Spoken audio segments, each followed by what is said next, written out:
আসসালামু আলাইকুম। আমরা এইমাত্র নামলাম গাড়ি থেকে, আর এটা হচ্ছে সেই মক্কা টানেল।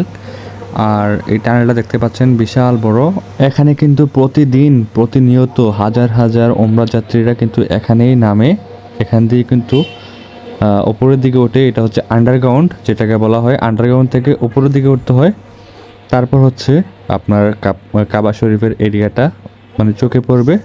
তো চলুন আমরা সেটাই দেখানোর চেষ্টা করবো ইনশাআল্লাহ। আর ছোটো ছোটো ভিডিও ক্লিপের মাধ্যমে আপনাদেরকে অনেক কিছু শেখানোর চেষ্টা করব। আমার সেটি চ্যানেলে অনেক ইসলামিক ভিডিও আছে, চাইলে ওখান থেকে দেখতে পারবেন। যারা ওমরা করতে যাবেন তাদেরকেও আসলে এখানে কিভাবে করতে হবে ওই নিয়মগুলো দেওয়া আছে, চাইলে ওইখান থেকে দেখতে পারেন। তো এখন আমরা কিন্তু ওপরের দিকে উঠতেছি, দেখতে পারতেছেন। এখানে কিন্তু এই সিঁড়ি না, এখান থেকে লিফট আকারের সিঁড়ি দেওয়া আছে।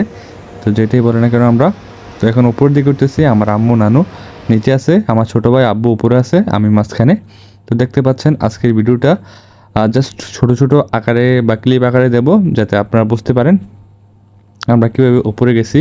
মানুষ কিন্তু এখন লং ভিডিও চায় না বা দেখতে চায় না, তার জন্য লং ভিডিও একটু কম দেওয়ার চেষ্টা করতেছি। জাস্ট শর্ট ভিডিও দিয়ে আপনি জাস্ট বোঝানোর চেষ্টা করতেছি যে আমরা এভাবে করছি, এতটুকুই। ওকে, তো আমরা ফাইনালি উপরে চলে আসলাম।